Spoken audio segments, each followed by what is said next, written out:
जय जिजाऊ सर्वांना।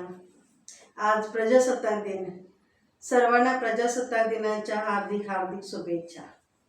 आज आपण इथे आलेलो आहोत प्रचार वैचारिक विचारांचा चॅनल मार्फत आपण राज्यस्तरीय वक्तृत्व स्पर्धा आयोजित केली होती। आवाज क्रांतीचा ही स्पर्धा आयोजित केली होती। 9 जानेवारी रोजी ही स्पर्धेला सुरुवात झाली। या स्पर्धेमध्ये एकूण 13 स्पर्धकांनी सहभाग घेतला होता। खूप छान प्रकारे प्रतिसाद मिळाला आम्हाला सर्वांकडून। तसेच या स्पर्धेला आपण 15 दिवसाचा कालावधी दिला होता प्रसार करण्यासाठी। सर्व स्पर्धकांनी खूप छान प्रयत्न केला। तसेच आपल्या स्पर्धेमध्ये काही नियम अटी काही गोष्टी होत्या, त्या सर्व स्पर्धकांना माहिती होत्या। त्याप्रमाणे प्रत्येक स्पर्धकाने तसा नियमाचा आम्ही गृहीत धरतो की त्या नियमाला धरून काही गोष्टी केल्या, काही राहिल्या असतील त्यांच्याकडून तरी काही हरकत नाही। आम्ही त्यांचे ज्यांचे चांगले वाटले ते व्हिडिओ आम्ही सिलेक्ट केले आणि त्या स्पर्धेला खूप भरभरून सपोर्ट मिळाला।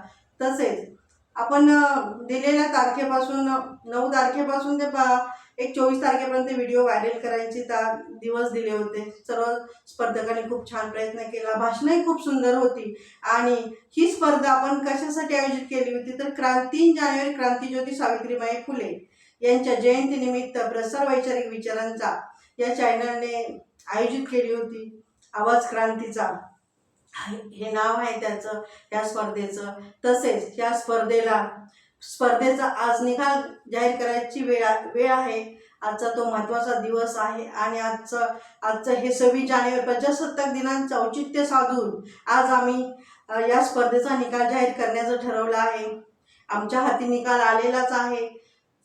त्याआधी मला काही स्पर्धकांशी 2 मिनिटं बोलायचं आहे। खरंच स्पर्धा म्हटलं की ते स्पर्धेप्रमाणे घेऊया आणि काही कमी जास्त प्रत्येकामध्ये असते। तरी सुद्धा प्रयत्न खूप छान होता। प्रत्येकाची भाषणं सुंदर होती, विषय छान निवडले होते, सादरीकरणही उत्तम होतं। परंतु त्यातून आपल्याला काही स्पर्धक विजेते म्हणून निवडावे लागतात। तसे आम्हाला रिझल्ट हाती आलेला आहे, त्याप्रमाणे आम्ही तुम्हाला आता सादर करतो। तसेच आपण उत्तेजनार्थ दुसरा क्रमांक हा विभागून दिलेला आहे। त्याच्यामध्ये कुमारी रिया जगताप आणि सौ तृप्ती कुलकर्णी यांना आपण हा विभागून हे पारितोषिक देत आहोत। त्यांचं दोघींचं खूप खूप मनपूर्वक अभिनंदन आणि त्यांना पुढील वाटचालीसाठी खूप खूप शुभेच्छा आहेत। तसेच उत्तेजनार्थ प्रथम क्रमांकामध्ये आहेत सृष्टी राजेंद्र माने आणि शीतल चौधरी मॅडम। या दोघींचंही खूप खूप मनपूर्वक अभिनंदन आणि शुभेच्छा। शीतल चौधरी मॅडम यांनी खूप छान प्रयत्न केला। त्यांचं भाषणही खूप छान होतं आणि सृष्टीचंही खूप छान होतं। दोघींचा प्रयत्न खूप उत्तम होता। दोघींनाही खूप खूप शुभेच्छा आहेत। तसेच आता तृतीय क्रमांक हा जात आहे आपला अथर्व उपाध्यायाला। त्याचंही खूप छान भाषण होतं, छान प्रयत्न होता। अथर्व तुला खूप खूप शुभेच्छा। तसेच द्वितीय क्रमांक जात आहे सौ राखी तोडणकर मॅडम यांना। त्यांचंही भाषण खूप उत्कृष्ट होतं, त्यांचं सादरीकरणही सुंदर होतं। त्यांनाही खूप खूप अभिनंदन आणि पुढील वाटचालीसाठी हार्दिक शुभेच्छा। आणि ज्या निकालाचा आपण आतुरतेने वाट पाहत आहोत, आवाज क्रांतीचा प्रसार वैचारिक विचारांच्या चॅनलचा महाविजेता, त्यांचं नाव आहे कुमारी तपस्या बोरकर। यांचा प्रथम क्रमांक मिळाला आणि त्या प्रसार वैचारिक विचारांच्या आवाज क्रांतीच्या विजेत्या ठरलेल्या आहेत। त्यांचं खरंच मनापासून कौतुक आहे। त्यांचा विषय आणि त्यांचं सादरीकरण खूप उत्तम होतं आणि त्यांना सर्वांनी खूप छान साथ दिली। त्यांचा व्हिडिओ जास्तीत जास्त व्हायरलही झाला आणि सर्वांनी त्या व्हिडिओला खूप छान प्रतिसाद दिला आणि सर्वच व्हिडिओला खूप छान प्रतिसाद दिला। पण तपस्या बोरकर यांचं खूप खूप मनपूर्वक अभिनंदन आणि पुढील वाटचालीसाठी खूप खूप शुभेच्छा। खरंच वक्ता हा ह्याच्यातूनच घडत असतो, प्रयत्न केला पाहिजे आणि हा उत्तम प्रत्येक स्पर्धकांनी खूप छान प्रयत्न केला आहे.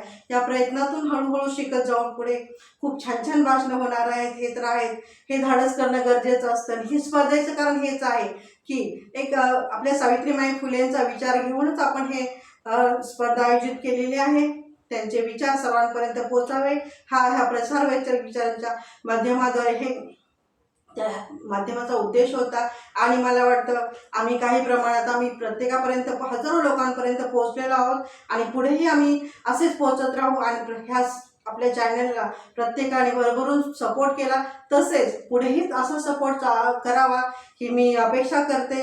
आणि सर्व विजेता स्पर्धकांना पुन्हा एकदा खूप खूप शुभेच्छा देते. आणि ज्यांचा नंबर काही कारणास्तव आला नाही त्यांनी उदास होऊ नये किंवा निराश होऊ नये, पुन्हा प्रयत्न करावा.